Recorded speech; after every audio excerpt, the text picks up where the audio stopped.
Hello, I'm Waqar Rizvi, and this is Scope. As the Yellow Vest movement continues in France, the Italian right-wing government's support for it only grows. With the recent meeting between an Italian official and Yellow Vest members, France has had enough. The French ambassador to Italy has been recalled to Paris. At issue seems to be conflicting visions for the future of the European Union. To discuss all of that a bit further, we're now joined by Ms. Vanessa Biard-Schaeffer, who is an international relations analyst, and she's joining us from Paris. She's the secretary of the Institute of General Semantics and a former student of ILERI, a French school, of international relations. We're also joined by Ms. Laura Slimani, who is a French politician. She's a member of Generation S National Board and a city councillor in Rouen in France. Thank you both for joining us, ladies. Vanessa, I'd like to start with you, if I may. This issue of Yellow Vest support on the part of Italian officials seems to have only been growing recently. Why do you think that is? Well, I think the Italian government got a lot of critiques from the French government, especially our president. So I might say that it's a way to give an answer back to Mr. Macron and saying that they're supporting the Gilets jaunes movement in France. And it also, one of the reasons too, is that the Italians grew very sick of the European policies and the state of the affairs in Italy. And that's why Mr. Salvini and Di Maio got power. So they're probably saying, look, we're supporting the European base, which is against the system in place. And Laura, how do you view it? Because you're currently in Bologna in Italy. So I wonder what is the feeling like there at this point about this issue, if anyone's even talking about it? Well, I mean, I haven't really talked about it with Italians yet, but okay. I just feel both worried and appalled by this situation. I mean, it seems like both the French and the Italian governments are having a bit of an irresponsible, childish attitude about this. I mean, obviously, you know, there have been provocations on both sides, as it was just said, but taking a step as important as recalling an ambassador, which basically the last time that it happened between France and Italy was when Italy declared war to France in 1940, I think is a huge mistake. And I'm afraid of the fact that we're going down that path and what it might mean for Europeans. And I think that the reason why it happened is because Macron is trying to get some electoral gain ahead of the European elections. And it's the same is happening in Italy by the Italian government. So I'm really afraid that basically Europeans and French and Italian people are just going to be caught in the middle and face the consequences of this situation. And I think it's also playing with fire when you see the current situation in Europe, the rise of the far right, the rise of anti-EU parties, the fact that the situation in the UK is completely disastrous after Brexit, after the Brexit referendum. Mm-hmm. So I think it's really playing with fire and not really responsible for politicians to have that kind of attitude. And, Vanessa, I wonder what you make of the Yellow Vest to begin with, because, when it comes to obviously the Italian officials and the current government in place, it does seem like a natural fit, doesn't it, for them to be leaning towards the Yellow Vests. They do seem to have more in common ideologically than, of course, the Italian government has in line with the French government of Emmanuel Macron. They have two different visions, seemingly, of Europe. Well, actually, what I think is that Mr. Macron right now is the equivalent of Matteo Renzi a couple years ago in Italy. The Yellow Vest movement is really a popular movement. I myself experienced it in very small villages in places in the southwest of France, which used to be very socialist. I see a lot of women gathering around roundabouts. I see a lot of people. And when I ask my family in-laws, have you experienced that? They are 83 years old. They say, no, it's the first time. So it's basically the first time we see so many people in the streets of Paris and many places in France. So what I think is happening is that the French government is very scared that the French people could want to have a clear national union of different parties to help with the crisis we have in France, which happened in Italy. So basically, I think the French government is scared that we will experience or could experience what happened in Italy with the reunion of two extreme, in brackets, parties, just for the best interest of the nation and the population. That's why I think the government is so quickly against the visits of the Italian Prime Minister in France. That's very interesting, Laura. Do you agree with that? Because it does seem that, again, with the Yellow Vest movement itself, it has galvanized a lot of people in France, isn't it? Is that, do you think, something that is a threat to Macron, and then he obviously would not appreciate any sort of, solidarity on the part of Italians? I mean, obviously, yeah, I completely agree with what was just said. This social movement is exceptional. It is also in the way that not only does it involve a lot of people, but it involves a lot of people that are not the people who have been demonstrating in the past 10, 20, 30 years. And that's very interesting that a lot of people of different backgrounds are starting to discuss politics again, to discuss how they can have an influence on their destiny and how they can, how basically the political decisions should be fairer in terms of social justice.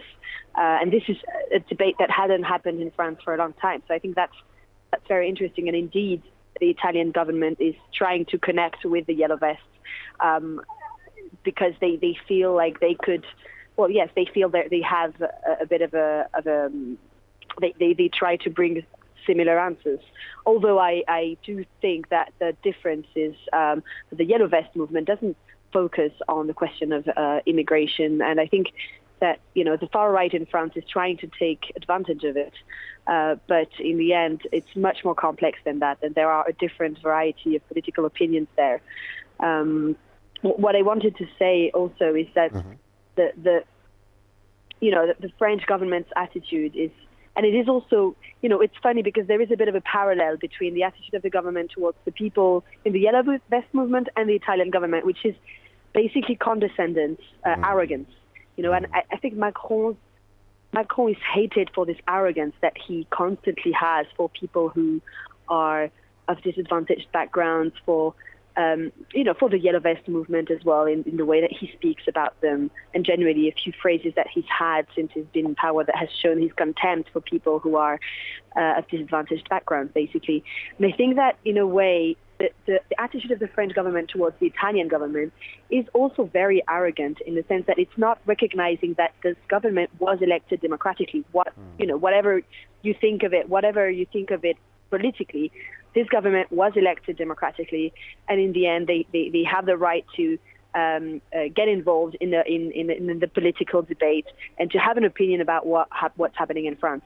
I'm not excusing the Italian government's attitude, because I think that the Yellow Vest, the secret visit to the Yellow Vest movement in France from a minister of a friendly government is never a good way to kind of keep good relations with the country. So obviously that was a provocation. But I think that the French government should be careful not to consider, to be too arrogant with other governments, including the Italian one.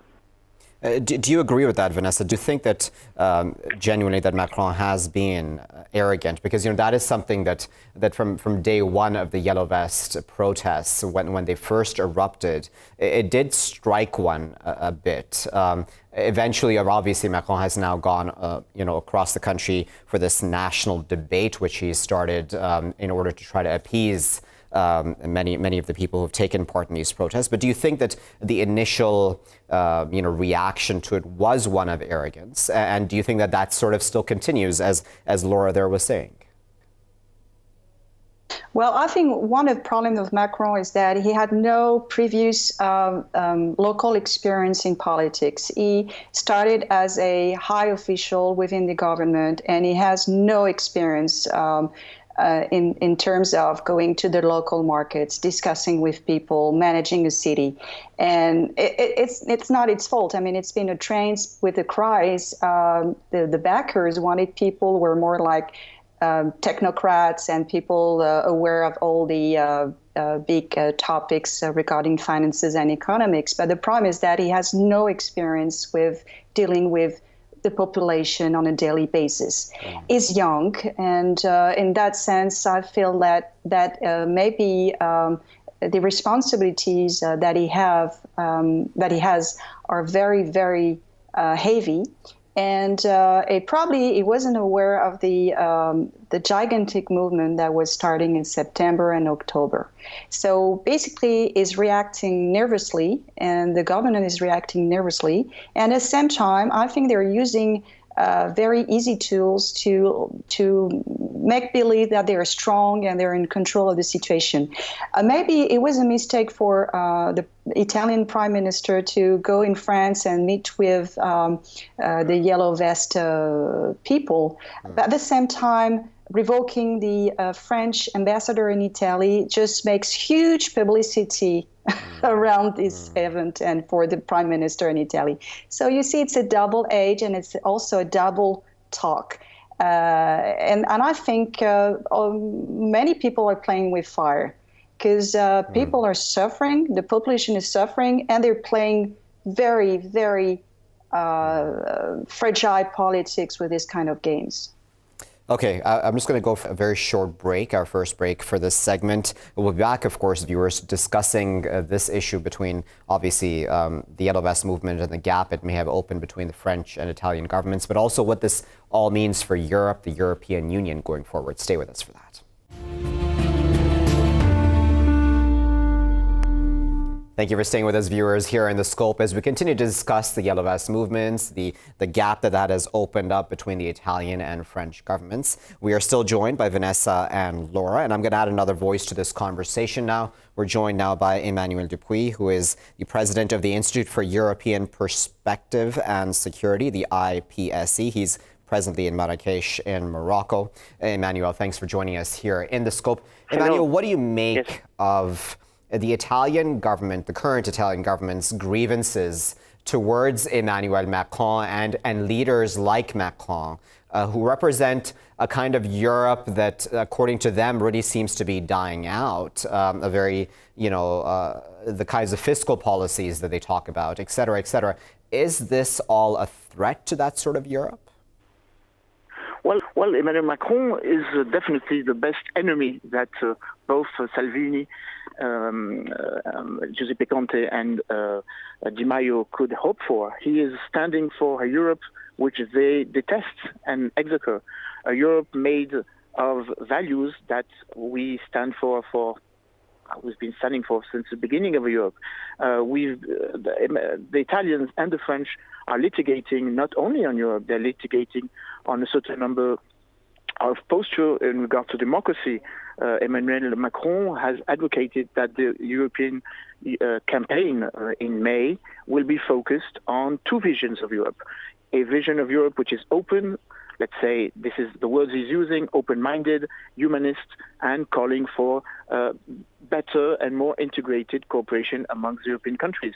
When the Italians and some of their colleagues around Europe, that is true with Austria and Chancellor Kurz, that is true with Prime Minister Orban in Poland, that is true with President Duda in Poland, they're calling for a sort of interrogation whether Europe is the right solution in regards to globalization. And they are asking whether or not there should be more integration, whether or not there should be more enlargement, and of course they're answering by no, and of course they are tackling the refugee issue differently than Emmanuel Macron is doing so.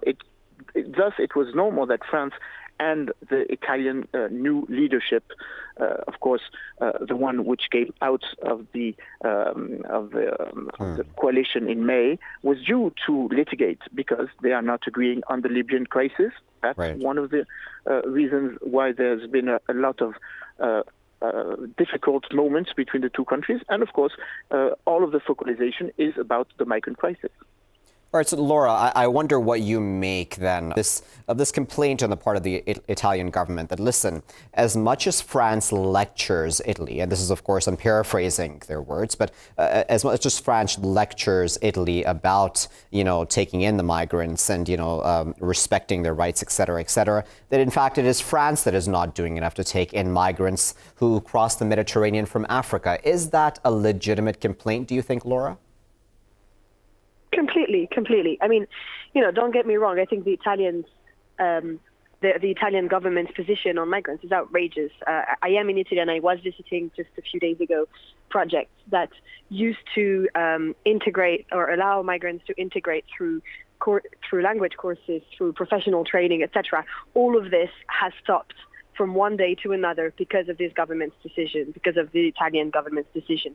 They decided to stop all kinds of integration programs for asylum seekers, which used to be running before with the support of local populations most of the time. So, this government has a very restrictive approach towards migration.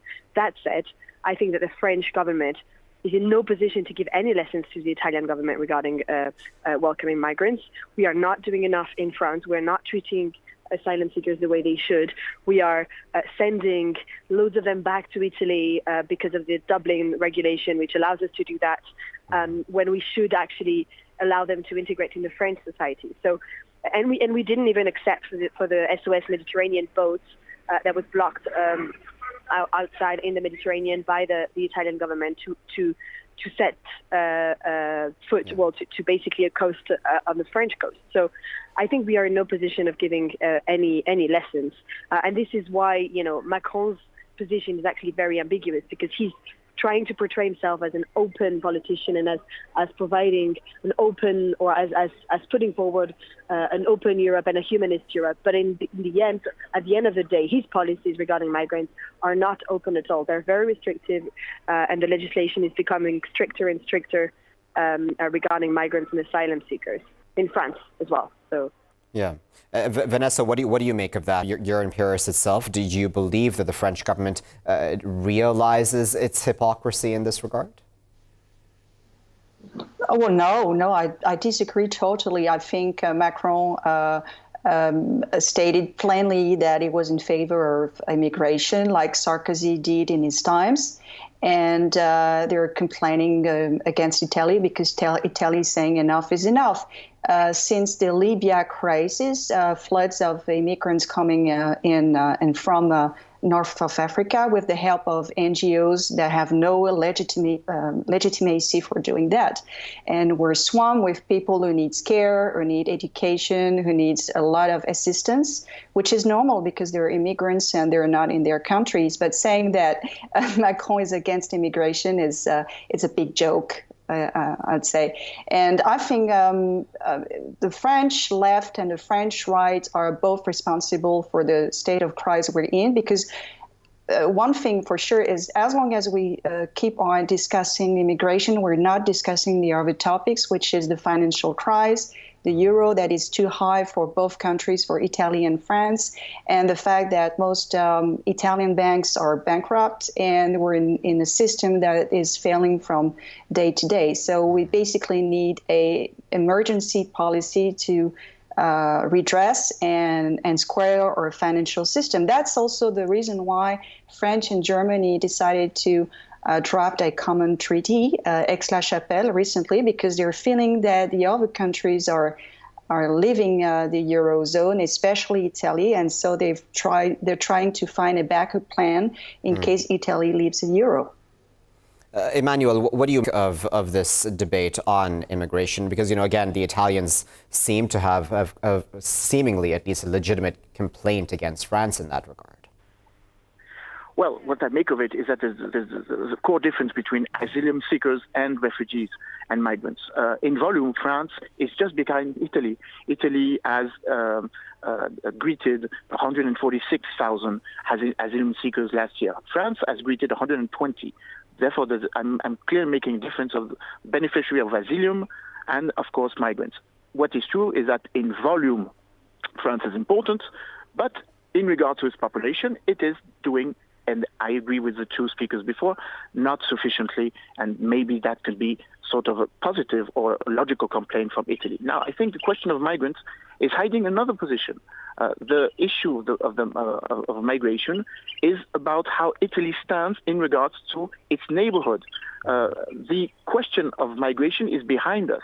We are not in the volumes that we have known in 2015 when more than 1 million people crossed the Mediterranean to go to Europe. We are in a situation where not more, and these are the figures from the International Migration Office, not more than 115 people.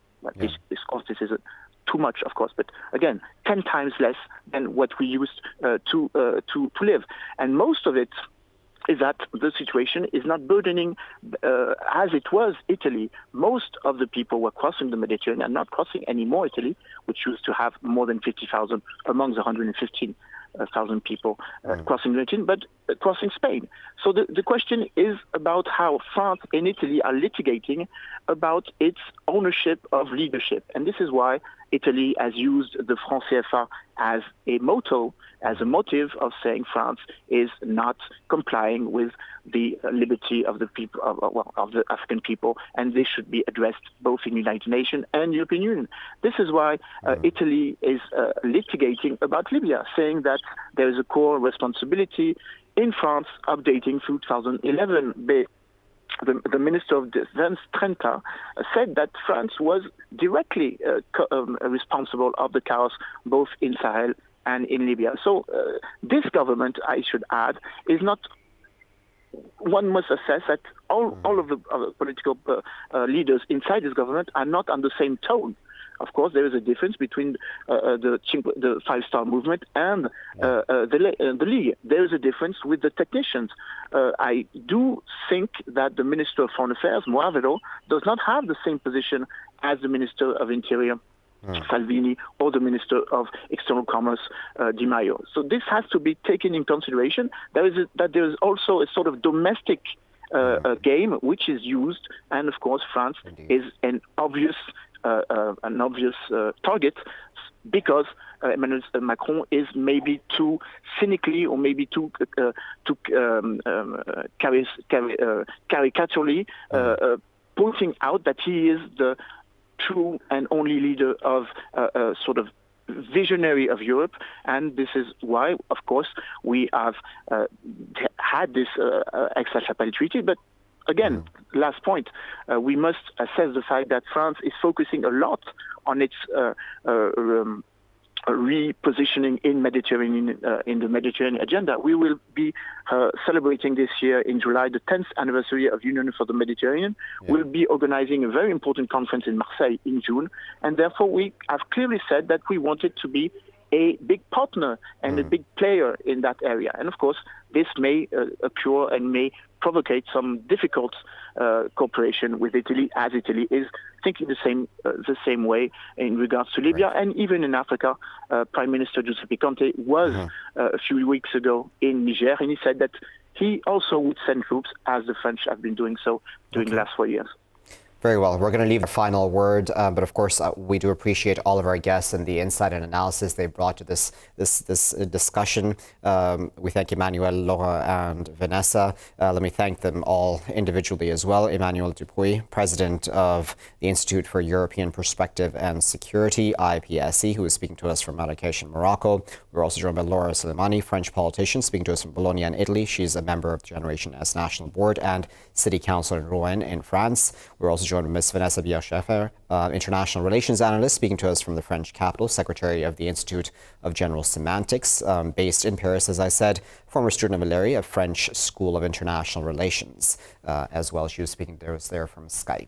Of course, now this issue of the yellow vests in France has been a long-standing one now. The protests have been going on for a significant amount of time now. The movement grew, then then waned a bit and then came back up. We now have the national debate happening throughout France. But what's important is that the Italian officials, the right-wing government there, seems to be quite supportive of this movement, has been reaching out to this movement a number of times and has made some private overtures to them. That is something that has angered, of course, the French government, with the French government now recalling its ambassador to Italy for consultations. The ambassador currently still in Paris and has not been returned to Rome. We'll keep a close eye on that situation, what all that means for Europe, what all that means for Europe's elections that are coming up, very vital elections according to all analysts. But stay tuned to us here in The Scope. We'll be back after a short break with our next segment.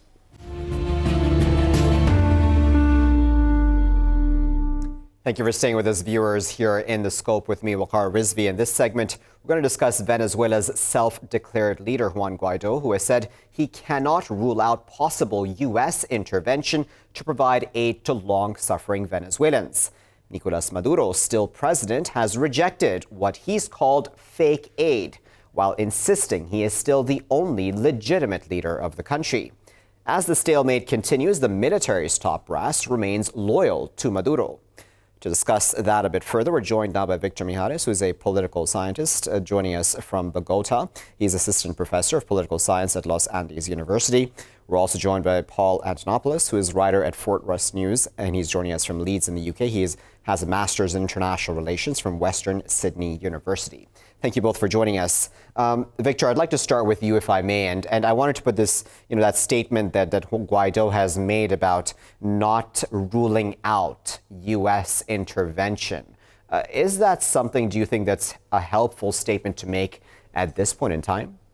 Yeah, I think this kind of statement are made in order to have a credible threat over the Maduro's regime and over the military that back Maduro right now. So I think this kind of statement have a strategic direction in order to break the rule, in order to break the coalition that support Maduro. I don't know if this kind of statement are thinking in a way of make this actually real, to deliver forces to Venezuela from Colombia, from the United States. I think this is a threat. They try to make a clear statement or a credible threat, but I think this is more a psychological operation over the Venezuelan military. And Paul, what do you make of it? Because, I imagine, Paul, that Guaido, too, knows that he has to walk a very fine line, doesn't he? Because I imagine no Venezuelan, especially with the track record that America has in Latin America, would want direct a U.S. intervention. It would appear that, as Victor correctly said, that this is a psychological attack against the military establishment in Venezuela and also against the leadership.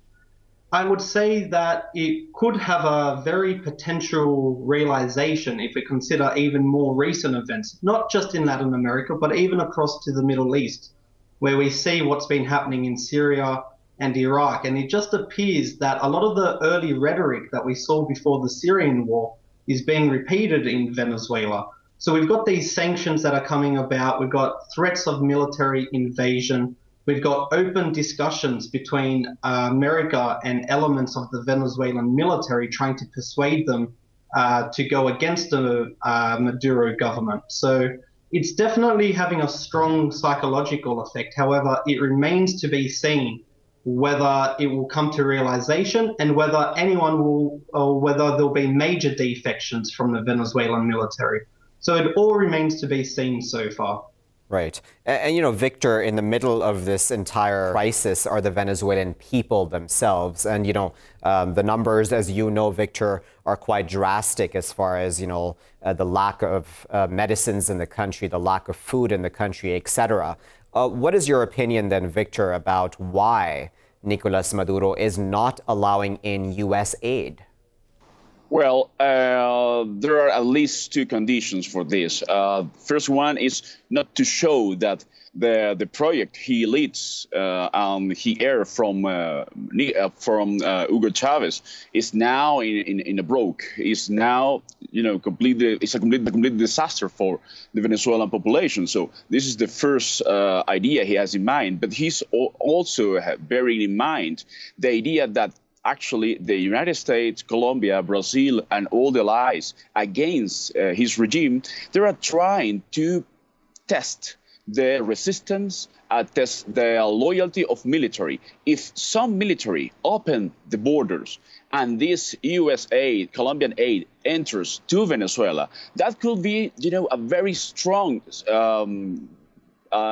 hit. It's a clash for the loyalty of the military ranks to the central power of Nicolas Maduro. So he don't want to show any weakness in his power structure. So that's the reason why he is not accepting this kind of aid from abroad.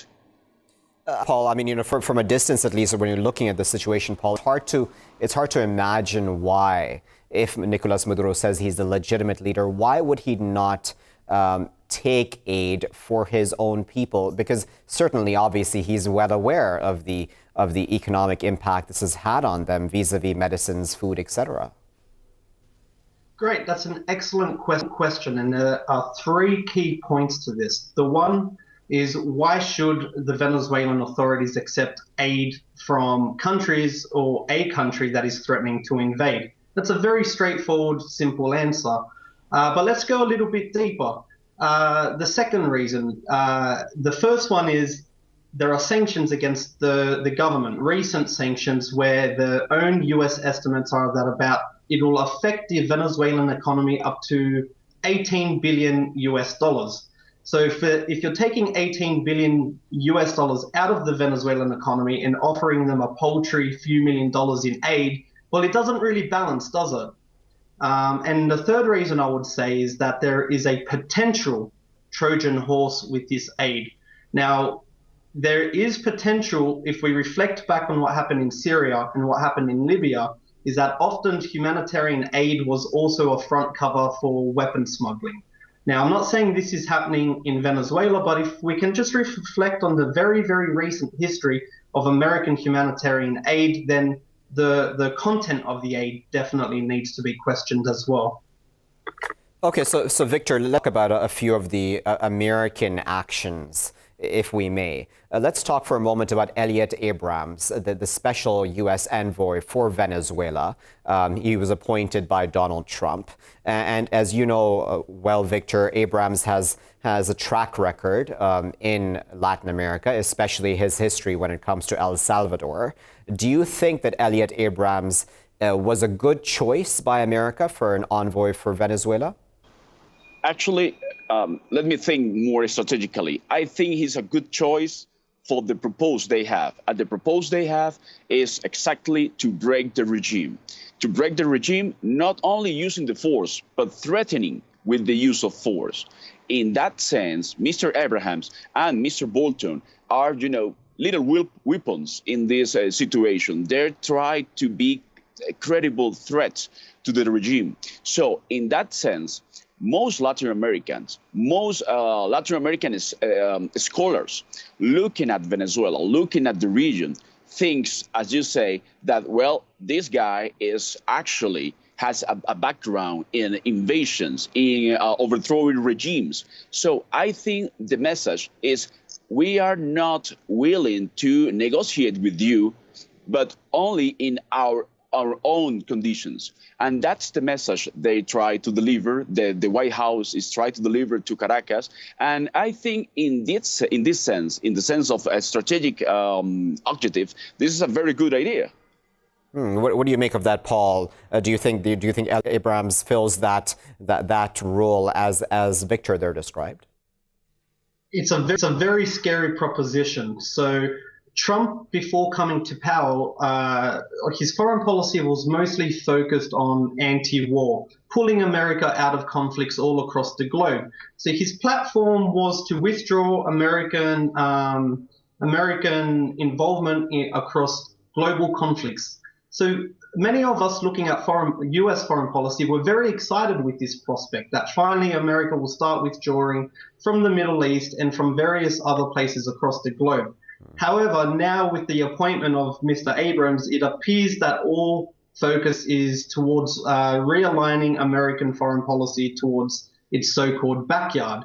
And by appointing Abrams, it does propose a very scary proposition considering his track record across Central America.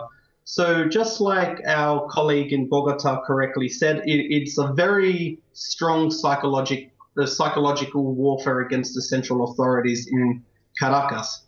And this will only propel the Venezuelan authorities to continue providing weapons towards militia groups within Venezuela that are pro-government. It will only propel the readiness of the Venezuelan military across its vast borders with Colombia and Brazil. So it's a very, very scary proposition to put someone who's very proud of his track record in Central America, which was very violent and very ugly, and putting them in charge of the situation in Venezuela. Victor, I wonder if I can just ask you a straightforward question. Do you think, Victor, that America really cares about democracy in Venezuela, or is this about something else, do you think? Well, thank you for that question. I think it's a very straightforward. I will, to answer this in a very straightforward way. No, I'm not sure about this. I don't think even that there are worry about democracy in Venezuela. Not only the Trump administration or other administrations. They want, a secure hemisphere. In this sense, the Venezuelan regime is an enemy of them and their interests. But also, we need to think here in a very realistic way. 85% of Venezuela wants to overthrow Maduro, wants Maduro out of Venezuela, out of power. So in this sense, I'm looking at Venezuelan politicians as Juan Guaido looking for allies, strong allies abroad in order to overthrow Maduro and in order to change economic conditions, political conditions in Venezuela. This is a very risky gamble, but this is the only gamble Venezuelans have in this very particular and difficult situation. I think this is not about democracy for the rest of power. It's about security. It's about regional security, hemispheric security, and a demonstration of power from the Trump administration. But for Venezuelans, it is actually about democracy, and it is about better socioeconomic conditions. So I think this is a convenient alliance, not completely based on values, but with different values, with different interests, but with one single objective. Okay, so Paul, do you think that Venezuelans gain anything out of this? Because, when we're talking about enemies, Pompeo has even thrown in the accusation that Hezbollah is active in Venezuela on the part of supporting Nicolas Maduro's government. Those are very large accusations to make in that region, and knowing, the history with Hezbollah in the Middle East. And, do you think this is all genuinely just about the United States acting out against what it sees as an enemy state? On the question of Hezbollah, we got to remember that Lebanon is a country of 4 million civilians, in which approximately 25% are Shiite, in which of that 25% who are Shiite, 12.5% are male, and even that 12.5% of Lebanon's very small population are Hezbollah members. So it seems like a very far stretch that a very localized militia group in the Middle East has transcontinental operations across the globe, and especially in America's backyard.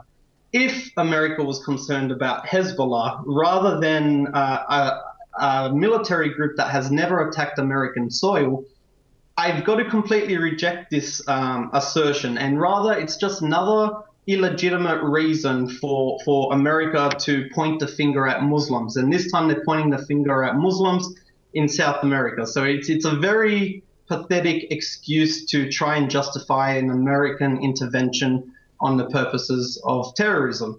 But if we're going to talk about the current political crisis, a very key point is that only a week before the current crisis began, a poll was conducted where 81% of Venezuelans had never heard of Guaido before.